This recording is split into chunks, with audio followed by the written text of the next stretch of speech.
Welcome to Command and Control, a podcast series about military command and the control measures used to orchestrate combat engagements and wars. The show is sponsored by Systematic.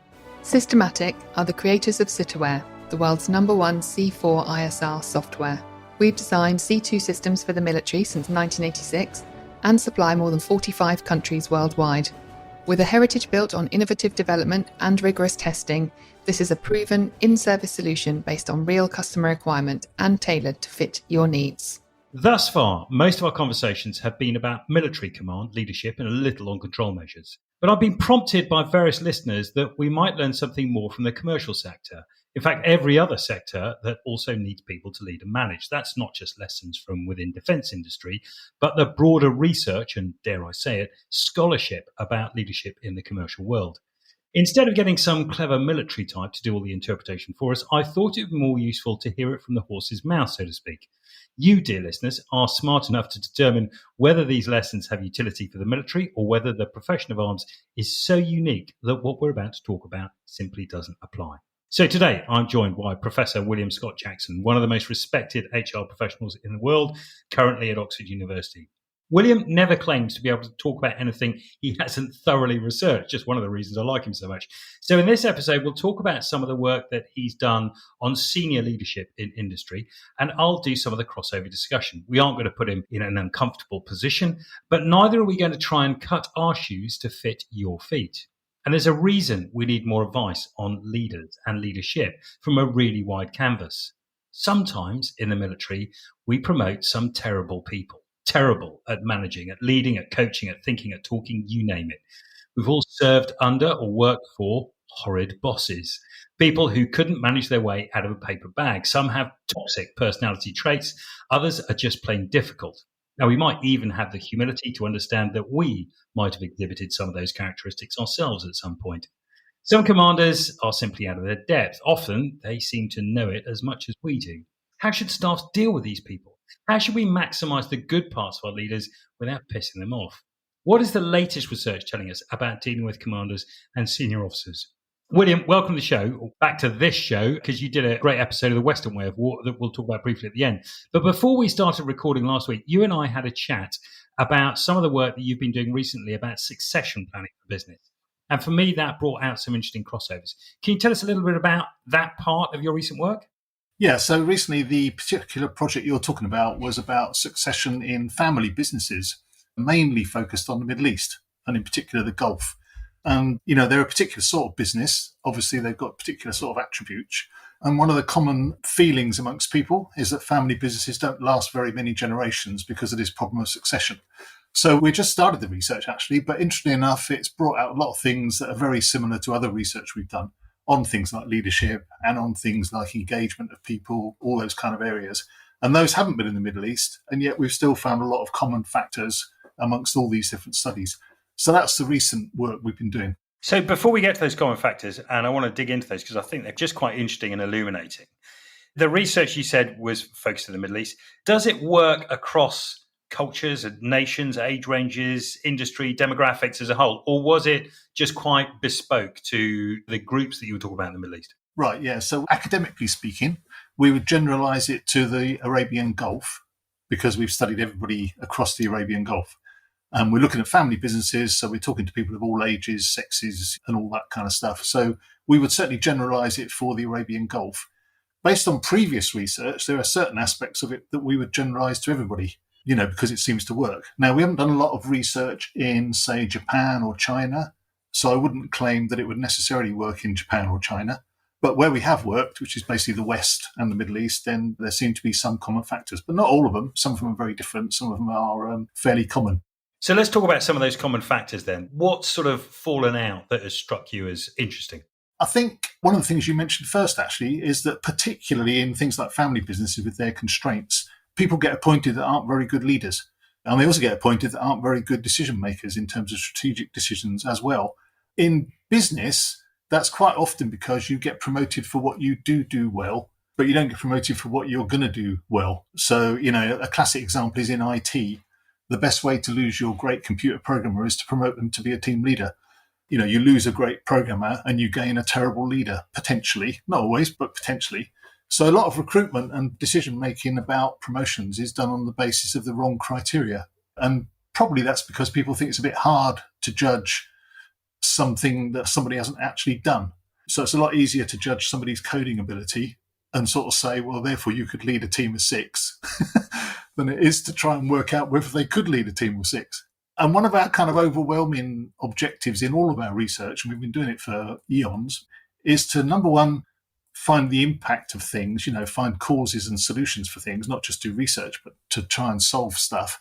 And secondly, to try and boil it down a bit so that rather than having a book which is 500 pages, can we really, really, really, really boil it down? So, what makes a successful leader? Can we boil it down so that anybody could be all right, could be okay as a leader?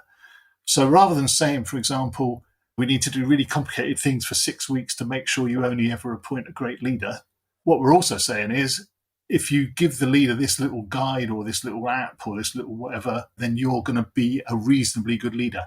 So that's our kind of two approaches to it. Everything's far too complicated, especially in the area of kind of human resources, psychology. It's all too difficult to understand. And sometimes you need to boil it down. So, we know some of the facets that make a relatively successful leader, right? We know those. Sometimes they won't be on the selection criteria, particularly if it's a family business or in the military because they come from a sort of stovepipe. But we do know some of the things that can make disproportionate differences, right? If we give them a leg up in specific areas. What sort of thing is that? Is that about dealing with people? Is it about decisions? Is it about process? What is it that are those little things that make a difference? So as far as leadership goes, and I'd kind of separate them from decision making, because you can be a great leader but not actually that brilliant at strategic decisions, but you're very good at getting your people to do what they've got to do and all these kind of things. So they're slightly different. But in terms of leadership, bizarrely enough, and we've done studies of a lot of leaders, running into many thousands across all the areas we talked about, Middle East, West, and everything else. The biggest thing we find is being able to tell somebody off. I know it sounds stupid, but being able to discipline somebody in a way that doesn't leave them totally destroyed, leaves them with their dignity, doesn't make you look like an idiot, doesn't make everybody else in the unit feel that they're under threat or they can't talk to you or all these other things. And the ability to do that is one of the key differentiators in terms of terrible leaders to all right leaders. And again, we kind of changed our mission. So we said, well, let's not think about trying to make every leader in the world absolutely brilliant because they haven't got time to read all the books. They haven't got time to do the psychology. But let's at least try and make everybody in the world sort of all right and not be awful, And to not be awful, the biggest thing they could do, we've actually found 10 things that were the most common factors that people messed up or didn't focus on, which would make them an okay leader. And this one was the top one. We've done this in big multinational oil companies. We've done it in steel companies in America. We've done it all over the place in the Middle East. And nearly every time the top factor that causes the impacts of poor leadership is not being able to tell somebody off. I find that amazing, primarily because it rings a bell with me. My wife does a little course in her company where she takes people who are going into leadership positions into a room and she makes them have difficult conversations. And they can be quite humorous. So you've got to tell somebody else they have bad body odor or whatever it is and make them have these difficult conversations. And people find it incredible to have to think through this kind of stuff to address it. It doesn't have to be about something really difficult like sexism or ageism or whatever it is. It has to be just a difficult conversation. It's making your mind work in a slightly different way, right? Yeah. And one of the things we found really interesting is we thought to ourselves, well, a lot of work on leadership looks at it as a kind of, it's all to do with vision and charisma and, all sorts of qualities that you can't quite grab. And if somebody's got them, they're great. But even if you read a million books, you probably might not be able to get it. And I'm not saying necessarily they're just born with it and that's it, but for some reason or other, they're very complicated. So we thought, well, let's look at it completely the opposite way. And when we were doing the work for our steel company, now steel companies is all about process.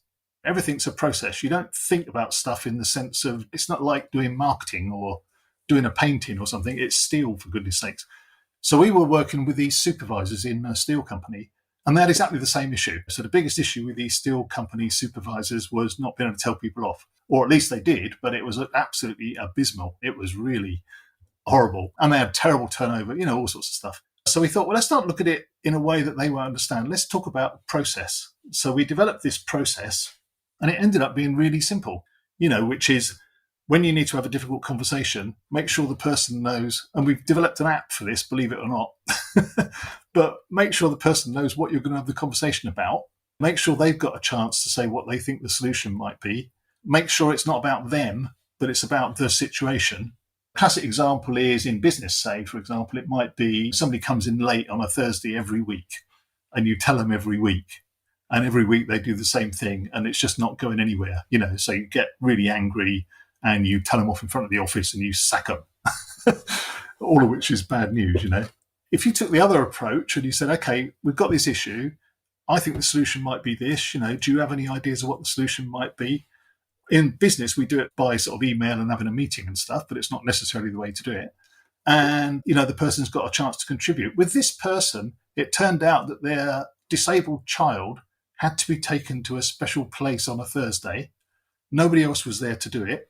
And it meant they were always going to be half an hour late. Nothing could happen that was going to change that. And the supervisor said, well, actually, it doesn't matter. It doesn't matter whether you get in half an hour late or not. It's just annoying.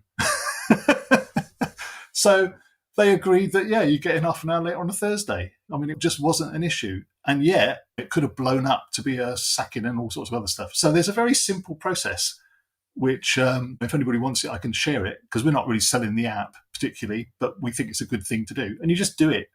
We had one guy who was the most awful leader I've ever met. He was running a $400 million company. He was really, really bad. And he basically read out what the app said in the meeting, and it went extremely well. So if having the ability to tell someone off, discipline someone, that is the number one consistently. You said there were 10. That's the number one cause of terrible leadership. Because funny enough, like with a lot of other things, brilliant leadership isn't the opposite to terrible leadership. There's a thingy somewhere or other which is kind of okay leadership, which will get you by, no problem. And also, of course, it does change at levels depending on what sort of level you are. Because the other thing we were sort of interested in, we don't necessarily want to go down this diversion, but we were sort of interested in the fact that actually the most influential leaders in any organization, including the army, aren't the colonels and the generals and everybody at the top. It's the people that are leading 5 people, because they see everybody. There's millions of them. They're all promoted for various reasons that you can't quite make out, and they have an awful big impact. So we were focused on them. But then we found that some of the top people were also doing it wrong and having just as much impact, because their 5 people were the ones that were influencing everybody else. So sorry about the diversion there. The other things were things like, in business, very common is running a meeting that isn't interminably boring and doesn't achieve anything. You can go to an organization where they basically spend all their time doing nothing in meetings and achieving nothing. And again, it's a simple process. In fact, most people could probably tell you how to do it if you asked them, but they don't do it in practice. It just doesn't work that way. So again, that's quite often a high up one, just how to run a meeting. What were some of the other ones? When you get to about number 4, they vary between organizations. So if I did this in the military, the study, it would be really interesting, but they would be a different set of 10. Top 4 might well be similar, but the others might be different. But as you said there, what's interesting is if you get those right, it just means you're not a terrible leader. It doesn't mean you're a good one, right? Because your ability to tell someone off, once you got that doesn't mean you're a good leader, right? It doesn't even mean you're an okay leader. It's just something that means you're not terrible. Yeah, funny enough, when we get rid of these things, when we deal with these things, then people have got the kind of space to be good leaders. So in fact, we would argue, and we've seen it, just dealing with one of them actually improves you towards being a reasonable leader. It's not going to improve your charisma, but it will improve the respect people have for you, for example. And if people have got respect for you, then you reflect that back and everything's much better and, you'll be a better leader. So it does actually make a huge difference. Another one, which obviously comes up a lot, is just being able to get a task done. And we're not saying if you've got a 20-month sort of project with all sorts of critical paths and bar charts and stuff, that might happen. But if you've got to deliver something by Friday and you need 4 or 5 people to do it and maybe somebody in a different place to help you to do it and everything else, most people are not really brilliant at that, or lots of people are not really brilliant at that. And again, it's a process, it's a simple process. Break it down into small chunks, say who's going to do what, check it more often than right at the end. Those kind of instructions. On a project that's kind of a week, you'll very often find that people will check it at the end of the week, by which time it's a week late. So you need to be thinking about when's it supposed to be due and what's a reasonable time to be checking it. That's one of the criteria. So again, just being able to do a small project and get it done on time is critical to every role, and a lot of people aren't good at it. And again, there's a process for doing it. You don't have to be a genius. So these are all small activities, the micro activities for a very junior manager.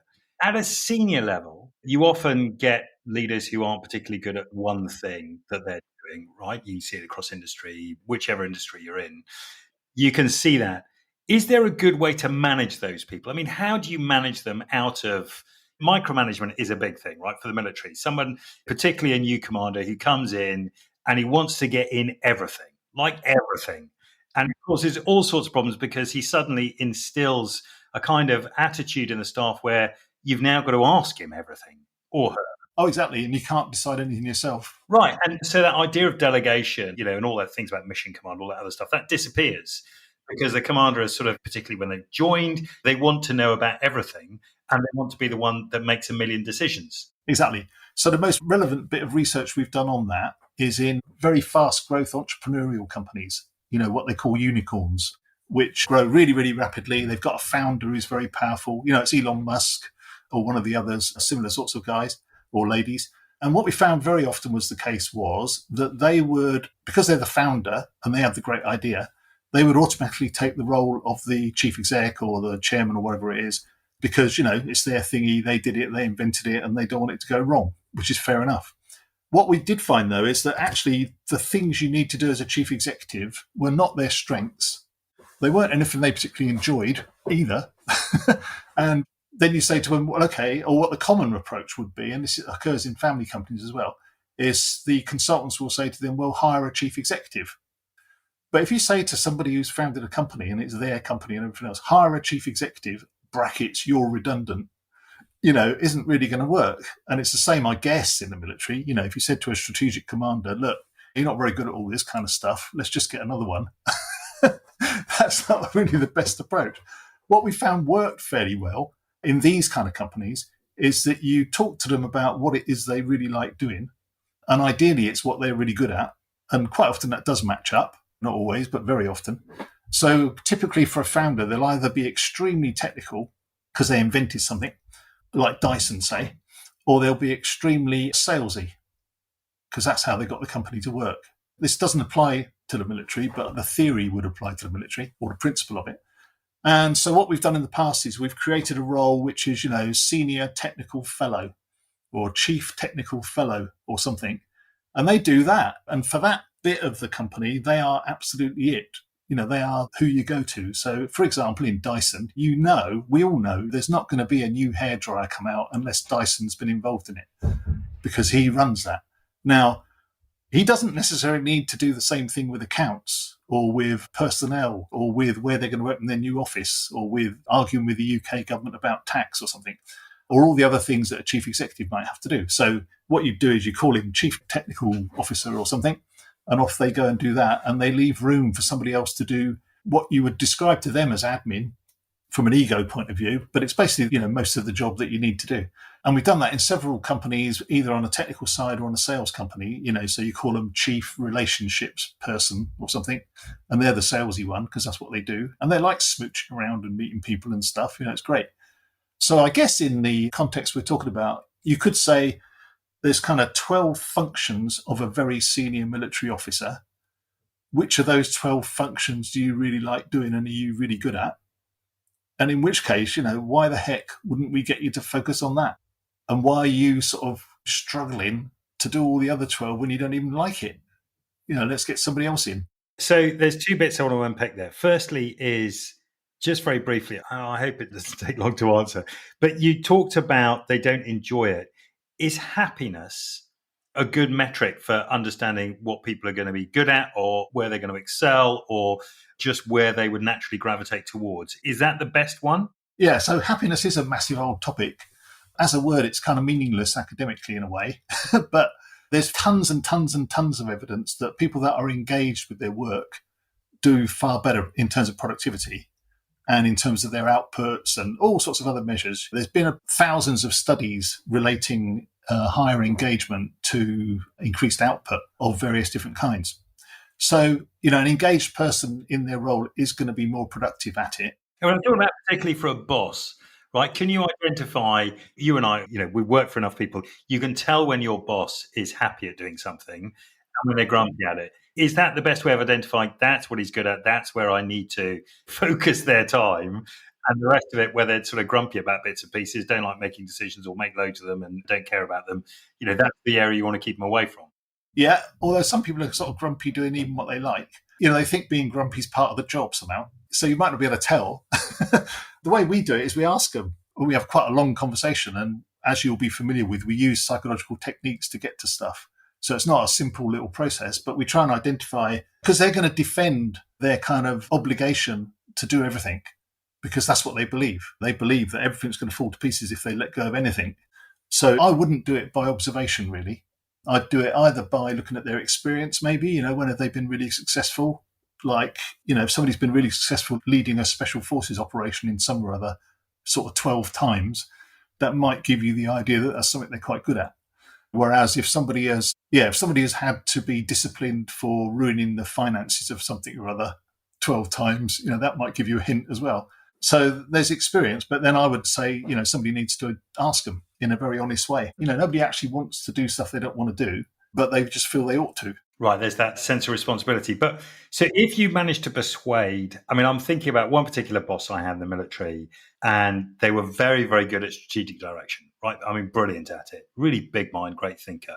Terrible and making a myriad of decisions underneath them, which would really screw with the organization, right? Massively. How do you get them? Even if you get them to focus and you say, right, we've got you, we want you to go and give speeches on this. We want you to go and help develop strategic concepts. We need you to apply your mind to do some of this. For them to let go of the rest of the organization and hand it over or delegate or just let it run, it takes an enormous amount of faith that it can still be done. So you've got to have the staff under them that can still perform those organizations. Whether it's a business or a military, you can't just let it run without knowing anything. You've got to have something.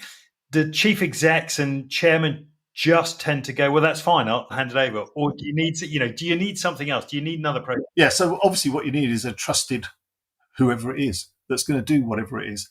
Funny thing we found in the family business situation. So very commonly what will happen is you'll have a Middle Eastern founder who's like the grandfather by now or something, and generally speaking, the place has been run by the family, but it's getting very big. And there's things like investment decisions, which, people don't necessarily understand anyway. But at a certain point in time, they'll bring in people from the outside. And quite often that will be a chief exec. So there'll be, a Western chief exec who's highly experienced. Quite often that's a really bad decision anyway, but for other reasons. But we'll go into that separately maybe. But one of the reasons is that, they initially trust them because they chose them. But what happens is because they do things in a slightly different way, then that trust soon disappears and then it all goes a bit horribly wrong. So the main thing really is that whoever this person is, the strategic director, let's say. So the main thing is that the strategic director needs to be heavily involved in deciding who it is that's going to take this responsibility. And they really, really, really have to be able to say, no, that's not the right person. Because it's better for them to micromanage one decision, which is finding the right person in order to get the rest of it done, rather than saying to them, look, we found somebody, they're great, let's stick them in and away we go. They've really got to feel that they chose that person and it's their man or their woman or whatever. Otherwise, it's not going to work, as you say. Really interesting. I'm just reflecting on what you're saying there, and I'm thinking about Ike, and I've just been rereading a book about Walter Bedell-Smith, who was his chief of staff. So when Ike became Supreme Allied Commander and Beetle, as he was known, was his chief of staff, Ike just knew that he liked to do the big stuff and didn't like the little stuff. So he handed over all that, for him, dross to Beetle. And Beetle developed his own staff and got on with it and ran it and all the rest of that stuff. And they didn't have a huge previous relationship or anything else to do it. But it was incredible the way that Ike could then function at a much higher level and deal with the real problem, which was the difficulty of his subordinate commanders, and could sort those problems out. Well, Bedell-Smith did governance and healthcare and all that stuff for Italy, right, as the Allies moved through in the Second World War. It's just a phenomenal relationship, right? But it's exactly what you're saying. Because I trusted him implicitly, Bedell-Smith could just get on with it. Yeah. And it's a funny thing, because it basically means you have to trust somebody that's not like you, which is difficult for people. So again, it's a process where Yeah, I suppose it actually reflects an interesting factor in decision making as well, which is sort of timeliness. So it's worth spending quite a lot of time on getting this person to be right because it's a very important one-off decision. You don't want to be instinctive. You don't want to be impulsive about this decision, even though you might feel like you do, because it's just to do with people stuff. So in the same way that you want to take a bit of time making sure you do identify what the person likes and enjoys doing and is good at, in the same way, you really, really, really want to invest the time and effort to make sure this person is the right person and is going to be successful and trusted. Because that one was probably just luck, which you can't really rely on. Absolutely. So you've mentioned decision-making several times, right? And decision-making being separate in many ways from leadership in the ways of people skill. And I'm a big fan of The Rest is Politics. For overseas listeners, there's a former UK politician called Rory Stewart, who is a great orator. And he presents this along with Alistair Campbell. It's a really interesting podcast. One of the things Rory Stewart talks about when he was a minister is that whenever he went into a new ministry, and it seemed from all his discussions that he went into, 8 or 9, as a fresh-faced minister, he would have an agenda and a myriad of decisions. And he would be wanting to make loads and loads of decisions all the time and get them through, and deeply frustrated that none of the stuff that he was churning out on a sort of daily basis, these myriad of decisions that he wanted, policies he wanted to implement, none of them were coming about. And it seemed like other people weren't doing that. Is there something about decision-making and leadership, and particularly the volume of decision-making, right, that means it almost paralyzes the organization below it? Absolutely, yeah. One of the funny things we found, we were asked by a chief executive, again, of a big IT company in the UK, and we were having a chat with him over lunch or something, and he said, it's so frustrating, I tell these people to do everything, or we all agree we're going to do everything, and then nothing happens. We go along to the next meeting and nothing's happened. So what's the point of being the chief exec? Nothing happens. What's happening? And he wasn't very happy. So he said, what can we do about this? I said, well, let's just wander about with you for a couple of weeks and see what's happening, rather than just give you something out of a textbook. So we wandered around with him for a couple of weeks. And he had this thing where he felt that, he was being paid 15 times as much as most people in the company. He's respected as a sort of global management genius, et cetera, and he therefore ought to give his money's worth. And his money's worth was to work 12 hours a day every day. I think he occasionally had Sunday morning off or something, but he was really putting in the effort, be everywhere. And as a result of that, he was making literally hundreds of decisions a week because that's his job. So you can't keep him busy doing some coding or something. His job is to do decisions. If I want to do a lot of my job, I better do a lot of decisions because that's what I do. And he would make decisions that conflicted with previous decisions. I mean, it was just chaos. And he didn't realize this, but his team did, and they developed a very clever strategy. Or, well, I don't know, clever, but anyway, it worked. And the strategy was that whenever we had a decision, they would file it, put it to one side, and wait a couple of weeks. And it didn't really matter whether it was an urgent decision or a long term, they would always wait a couple of weeks. And after a couple of weeks, if it hadn't come up again, then they would say that's one of those decisions, so we can ignore them. If it did come up again, then they'd put a bit of effort in and, perhaps do something about it. And one of his guys told me that 95% was their estimate of decisions that he forgot or wasn't that interested in or didn't really matter anyway. He'd just been making them. So what we got him to do was, for 3 months, he only went in for an hour a week. So he was only allowed to do anything for an hour a week. And, he made some great decisions. And everybody said, well, he's only made one decision. We better get on and do it. That's important. That's what we need to do. So I know it's a bit of a radical and odd approach, but it does show what the problem is. It's because people think they've got to add value. But it's value through quantity. It's like this obsession with speed, right? It's like the obsession with speed and quantity, equals good. And, I'm a big fan of Marcus Aurelius, right? And he was all about taking thinking time to consider, which seems to be something that senior leaders, particularly the military, don't allow themselves. Unless their diary is absolutely rammed, they're not being effective, rather than thinking about, actually, if I spend 4 days a week just thinking and then 1 day a week interacting with people, making those brilliant ideas that I've had work. Is that a common thing across industry as well? Is that, people don't value thinking time? They don't think it's worthy of them at higher levels? Yeah, they don't value thinking time in terms of boiling things down. A really good way to kind of prioritize thinking time. So what happens is, in industry, and I don't know if it's the same in the services or not, but in industry, if you've got a meeting In fact, I was talking to a minister in the Middle East about this, and he thought it was hilarious. So he said, you Westerners, if you've got a meeting booked for 3 months' time and it's at sort of 2 o'clock on a Wednesday, then more or less whatever else is going on, you'll probably have the meeting. And it won't matter whether it's important, not important, it's just the meeting that's in the diary. So there it goes, clunk. What doesn't get in the diary is thinking time or anything else. And therefore, it's got no priority as against something that's scheduled, because the human brain or something prioritizes schedule over value. Because you can't write down value 20 compared to value 1 or something, but you can write down 3 o'clock. So what I always advise people to do, this again worked with this chief exec, is to say from 2 o'clock till 4 o'clock, I'm not here. I'm doing my thinking. And everybody goes, oh yeah, well, you just do that any old time, don't you? We've got a meeting, haven't we? A meeting about paper clips or something. But the fact that it was scheduled meant that it got done. And we also say that to students who are doing their doctorates. If you don't schedule when you're going to do thinking, all you're going to be doing is activity. And the activity will be sort of ill-informed. You'll just do a load of it because that's what you feel like. So from a time management point of view, and again, I don't know if this is common, but in time management circles, we definitely recommend that you treat thinking or anything else you've got to do that's not quite the same as a meeting as important as a meeting, and you schedule it exactly the same. It's interesting. I mean, I remember, I think only one boss I've ever worked for did that. Now, sadly departed, a guy called Sir Peter Abbott, who was, I wouldn't describe him as lazy, but he just scheduled his life around thinking time. He had this great title, now defunct, called Cinque Fleet, the Commander-in-Chief of Fleet. And he would schedule every week, he would set aside 4 hours and he'd go for a walk or he'd have lunch with a few people around, and he'd spend an hour afterwards just perusing and thinking. He was never without like 4 books in his case, and his wife made him take the tube into central London just so he would think around people. It was like it became a whole staff activity to carve out this time for him, because when he'd had this thinking time, he was on fire. He was brilliant. I mean, he was absolutely superb.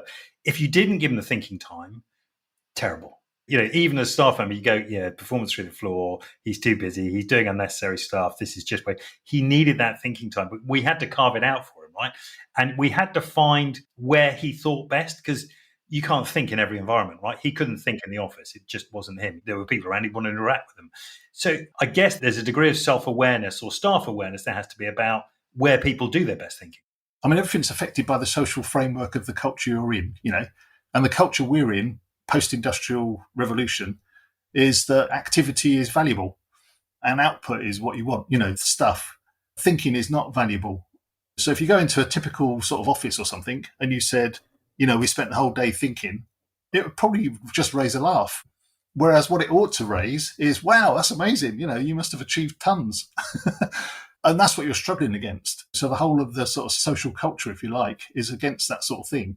But in terms of senior leaders in particular, you definitely need to do that, because that's a major part of decision making. You have to think about it.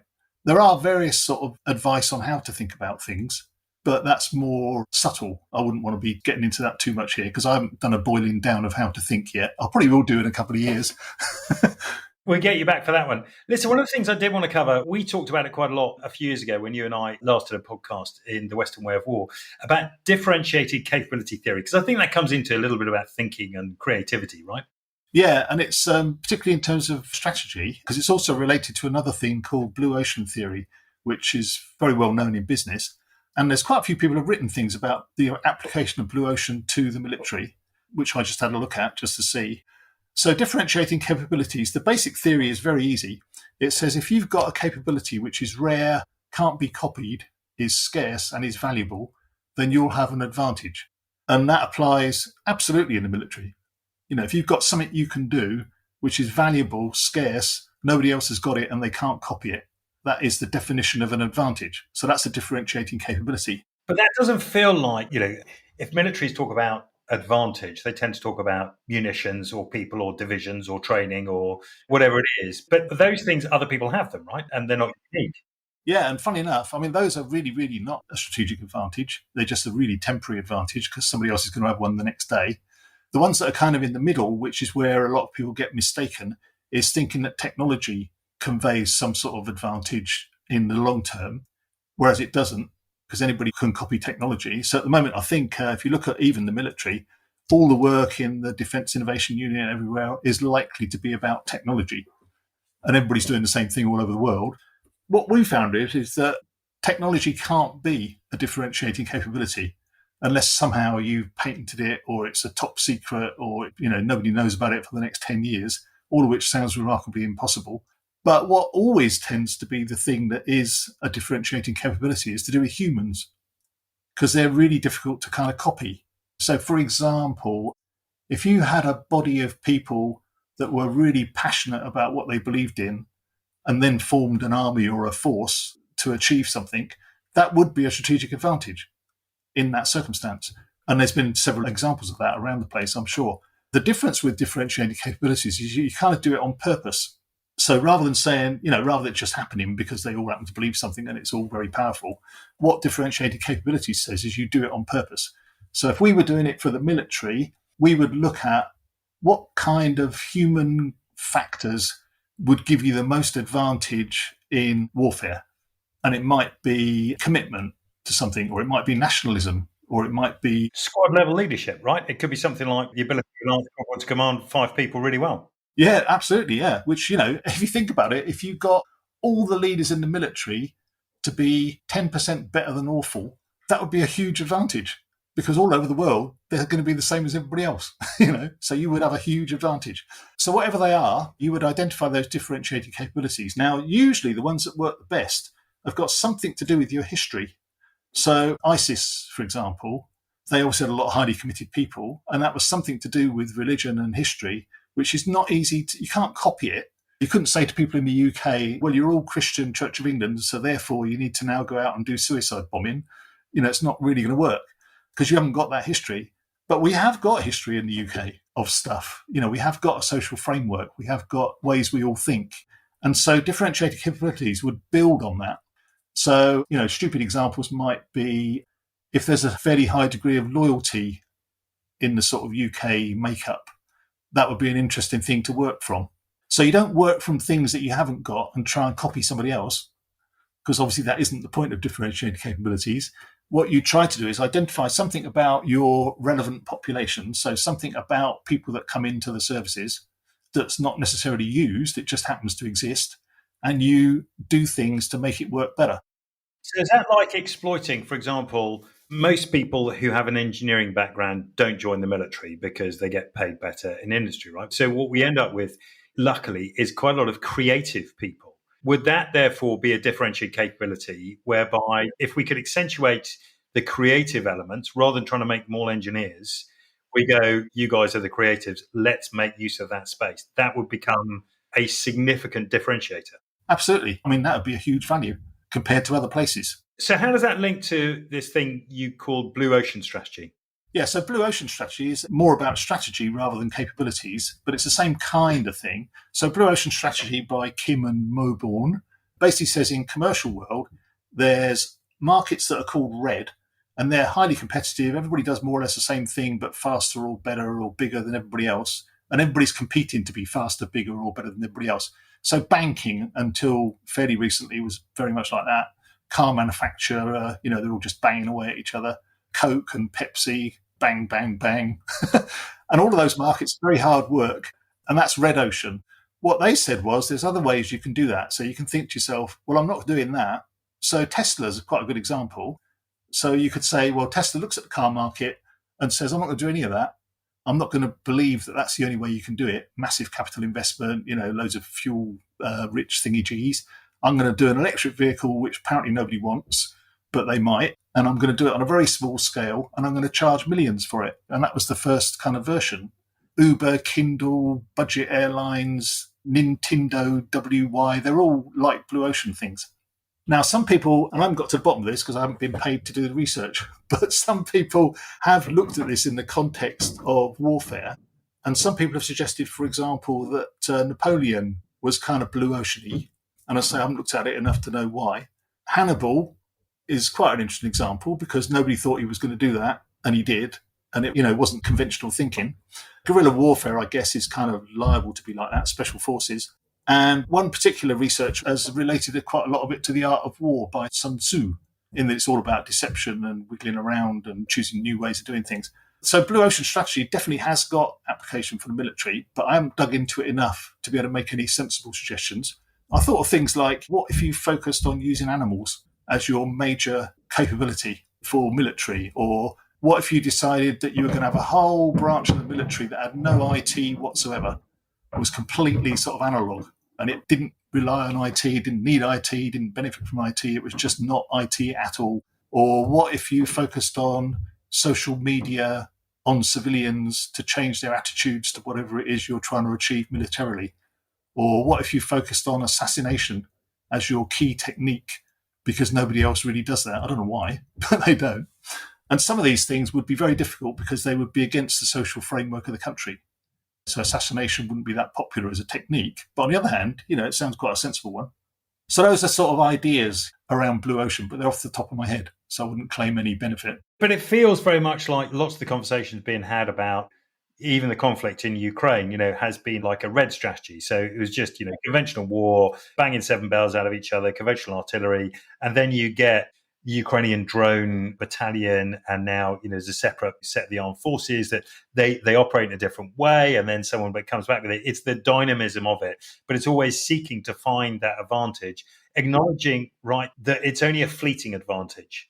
Right? There is nothing that gives you an enduring, long-term, sustained superiority or advantage over an adversary, right? And it's the same for Tesla, right? So they did something so well, they've retained a market portion, but they're no longer the unicorn that exists inside the market.